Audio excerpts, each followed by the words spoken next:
Hello students, competitive sociology के part 7 में आपका स्वागत है। इसमें हमारा पहला क्वेश्चन रहेगा, ग्राम पंचायतों को प्रजातंत्र की संख्या किसने दी है। तो ये जो पहला क्वेश्चन है, ग्राम पंचायत को प्रजातंत्र की संख्या किसने दी है, तो आर.के. मुखर्जी, इसका पूरा नाम क्या था, राधा कमल मुखर्जी, जिन्होंने ग्राम पंचायतों को प्रजातंत्र की संख्या दी है। प्रजातंत्र के देवता की संख्या भी इन्होंने दी है। ग्राम पंचायतों को प्रजातंत्र के देवता की संख्या किसने दी, आर.के. मुखर्जी ने। सामुदायिक विकास कार्यक्रम, कम्युनिटी डेवलपमेंट प्रोग्राम है, ये किससे संबंधित था, ये रूरल एरिया के डेवलपमेंट से संबंधित था, ग्रामीण क्षेत्र के विकास से संबंधित था। इसकी शुरुआत हुई थी 2 अक्टूबर 1952 को। काफ़ी इंपॉर्टेंट है, बहुत बार कॉम्पिटिटिव एग्जाम में पूछा जाता है भी कम्युनिटी डेवलपमेंट प्रोग्राम की शुरुआत कब हुई और किससे संबंधित था, तो रूरल डेवलपमेंट से संबंधित। राष्ट्रीय प्रसार सेवा योजना कब चलाई गई, ये भी 1953 में चलाई गई थी। इसका भी उद्देश्य था, वो भी ग्रामीण क्षेत्र का विकास करना था।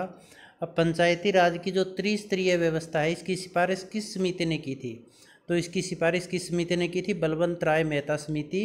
इसका गठन 1957 में हुआ था और 1968 में इन्होंने अपनी रिपोर्ट दी थी। अब बलवंत राय मेहता समिति का गठन क्यों हुआ था, क्योंकि देखिए सामुदायिक विकास कार्यक्रम 2 अक्टूबर 1952 को इसकी शुरुआत की गई, परंतु यह सामुदायिक विकास कार्यक्रम अपने उद्देश्य में सफल नहीं हो पाया। मतलब ग्रामीण क्षेत्र का पूरी तरह से विकास, जिस आशा अनुरूप, उद्देश्य के अनुरूप इसकी स्थापना की गई थी कम्युनिटी डेवलपमेंट प्रोग्राम की, उसके अनुसार इसका विकास नहीं हो पाया। तो इसकी असफलता के कारणों का पता लगाने के लिए जो बलवंत राय मेहता थे, इन बलवंत राय मेहता को एक जिम्मेदारी सौंपी गई भी आप इसमें ना स्टडी कीजिए भी ये सफल क्यों नहीं हो पाया। तो 1957 में इस कमेटी का गठन किया गया था, बलवंत राय मेहता की अध्यक्षता में इस समिति का गठन किया था, इसीलिए इसे बलवंत राय मेहता समिति के नाम से जाना जाता है। और इन्होंने 1959 में अपनी रिपोर्ट दी। उस रिपोर्ट में ये कहा गया कि त्रिस्तरीय पंचायती राज व्यवस्था लागू की जानी चाहिए। वो कौन सी है वो हम आगे बताएंगे आपको। अब इसमें देखिएगा, द्विस्तरीय पंचायती राज व्यवस्था की सिफारिश किस समिति ने की थी, वो अशोक मेहता समिति ने की थी। अब पंचायती राज कार्यक्रम की जब लागू किया गया 2 अक्टूबर 1959 को राजस्थान के नागौर जिले में, परंतु वो भी सफल नहीं हो पाया था पूरी तरह से। तो उसकी असफलताओं के कारणों की जांच करने के लिए 1977 में अशोक मेहता की अध्यक्षता में एक कमेटी का गठन किया। उन्होंने रिपोर्ट दी कि केवल 2 द्विस्तरीय पंचायती राज व्यवस्था लागू की जानी चाहिए। जो ग्राम पंचायतें हैं उनको समाप्त कर देना चाहिए, उनकी जगह पर मंडल पंचायतें लागू की जानी चाहिए। मंडल पंचायतों का मतलब कई गांवों को मिलाकर एक पंचायत बना दी जाए। उन्होंने 15 सदस्यों की सिफारिश की थी, वे एक मंडल पंचायत में 15 सदस्य होने चाहिए, जो कि गाँवों की जनसंख्या के अनुपात के अनुसार निर्धारित हो, और एक जिला परिषद। तो द्विस्तरीय पंचायती राज व्यवस्था की सिफारिश अशोक मेहता समिति ने की थी, परंतु सरकार ने इसकी सिफारिश को नहीं माना था। त्रिस्तरीय पंचायती राज व्यवस्था जो बलवंत राय मेहता समिति ने सिफारिश की थी, वो लागू किया गया, आज भी वही चल रहा है।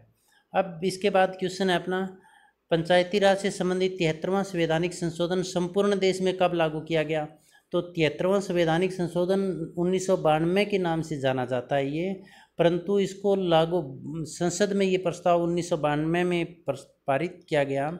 24 अप्रैल 1993 को राष्ट्रपति ने जब इस पर हस्ताक्षर किए तो संपूर्ण देश में लागू किया गया। इंपॉर्टेंट क्वेश्चन है ये भी। अब इसके बाद है, जो किस धारा के तहत पंचायतों को संवैधानिक दर्जा दिया गया, मतलब इनका संविधान में वर्णन किया गया, तो वो 73वें संवैधानिक संशोधन के पश्चात संविधान की धारा 243 243 के तहत इसे संवैधानिक दर्जा दिया गया। अगला जो क्वेश्चन है, पंचायती राज व्यवस्था में कौन सी अनुसूची जोड़ी गई थी, तो 73वें संवैधानिक संशोधन, 73वां और 74वां दोनों संवैधानिक संशोधन 1992 के नाम से जाने जाते हैं। दोनों संवैधानिक संशोधन साथ साथ किए गए थे। 73वां संवैधानिक संशोधन है वो ग्राम पंचायत से संबंधित था, और 74वां संवैधानिक संशोधन है वो नगरीय स्थानीय शासन से संबंधित था। तो 73वें संवैधानिक संशोधन में क्या किया गया, एक अध्याय जोड़ा गया संविधान में, अध्याय 9 जोड़ा गया, और 16 अनुच्छेद इसके तहत जोड़े गए, और एक 11वीं अनुसूची इसमें जोड़ेगी। तो ये क्वेश्चन आ सकता है भी, ग्रामीण पंचायत है, ग्रामीण स्थानीय शासन का वर्णन है, वो कौन सी अनुसूची में है, तो 11वीं अनुसूची में वो वर्णन है। नगरीय स्थानीय शासन का वर्णन कौन सी अनुसूची में है, वो 12वीं अनुसूची में है। भारत में पंचायती राज व्यवस्था की कौन सी प्रणाली लागू है? भारत में त्रिस्तरीय पंचायत 3 लेयर सिस्टम पंचायती राज सिस्टम लागू है। और किस समिति के अनुशंसा पर? बलवंत राय महते समिति के अनुशंसा पर, जो कि 1957 से 1959।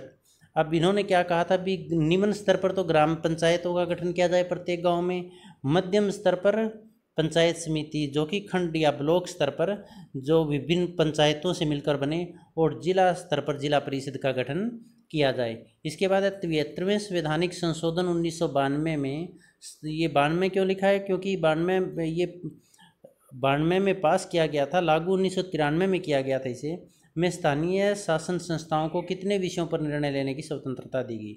इसका मतलब क्या हुआ, जो 73वां संवैधानिक संशोधन लागू किया गया था उसमें 29 विषय ऐसे थे जिन विषयों पर ग्राम पंचायत है वो निर्णय ले सकती है, उन पर कोई नियम बना सकती है स्टेट गवर्नमेंट की परमिशन से। तो वो कितने विषय थे? 29 विषयों को शामिल किया गया था। और 74वें संवैधानिक संशोधन 1992 में स्थानीय शासन कौन सा? नगरीय स्थानीय शासन में कितने विषयों पर निर्णय लेने की शक्ति दी गई थी? वो 18 विषयों पर।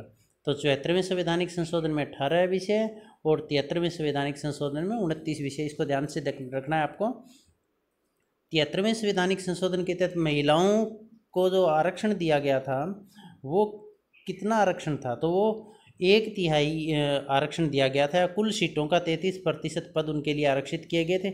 और अनुसूचित जाति और जनजाति उनका आरक्षण है वो उनकी जनसंख्या के अनुपात में निर्धारित किया गया था। जैसे आप देख रहे होंगे कि अब जो पंचायतों की लिस्ट निकली थी ग्राम पंचायतों की, तो उसके अंदर आपने सुना होगा भी किसी के गांव में रिजर्वेशन में सीट आई है। रिजर्वेशन में सीट आने का मतलब क्या? अनुसूचित जाति और जनजाति की, उसका मतलब क्या हुआ कि वो जनसंख्या के अनुपात में उन्हें आरक्षण दिया गया। इसके साथ साथ महिलाओं में आप गांव में देखते होंगे पंच जो महिलाएं हैं, तो वो पंच कितनी महिलाएं, जैसे 9 पद है तो उसमें 3 महिलाओं का होना जरूरी है, तो 1/3 उन्हें आरक्षण दिया गया है। तो इसके बाद आप देखिएगा महिला सशक्तिकरण क्या है। तो महिला सशक्तिकरण क्या है? महिला सशक्तिकरण का मतलब होता है विमेन एम्पावरमेंट। का मतलब क्या हुआ? विमेन है, महिलाएं हैं, उनको अबला से सबला बनाना है, उनको पावरफुल बनाना है, उनको पूरी सुरक्षा प्रदान करना है ताकि वो स्वाभिमान के साथ जी सके और अपने प्रगति पथ पर आगे बढ़ सके। तो महिला सशक्तिकरण का तात्पर्य महिलाओं को बिना किसी राजनीति में उनका पूरा मान सम्मान या प्रतिनिधित्व हो, आर्थिक क्षेत्र में उनको पूरा खुलापन हो, आर्थिक रूप से आत्मनिर्भर हो, सामाजिक आधार पर कोई भेदभाव नहीं किया जाए, सांस्कृतिक रूप में कोई भेदभाव नहीं किया जाए, सांस्कृतिक या धार्मिक रूप में जैसे सबरीमाला मंदिर में महिलाओं को प्रवेश करने की इजाज़त नहीं दी जाती, सुप्रीम कोर्ट तक की लड़ाई लड़ी गई।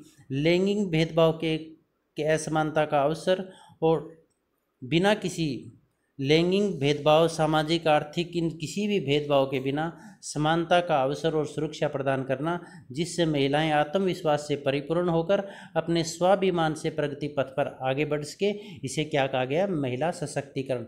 मतलब निर्णय लेने की स्वतंत्रता, आर्थिक रूप से सबल बनाना और पुरुष के साथ समानता का अधिकार उसे दिलाना, ये महिला सशक्तिकरण कहलाता है। पंचायती राज सबसे पहले कब, कहाँ और किसने लागू किया? तो पंचायती राज शासन है वो सबसे पहले 2 अक्टूबर 1959 को राजस्थान के नागौर जिले में लागू किया गया था। और इसे लागू किसने किया था? इसे लागू किया था पंडित जवाहरलाल नेहरू ने। अब एक क्वेश्चन आपको कमेंट बॉक्स में लिखना है। 73वां संवैधानिक संशोधन है, उस 73वें संवैधानिक संशोधन के तहत कितने विषयों पर ग्राम पंचायतों को निर्णय लेने की जो शक्ति है वो दी गई है? आप सबका बहुत बहुत धन्यवाद।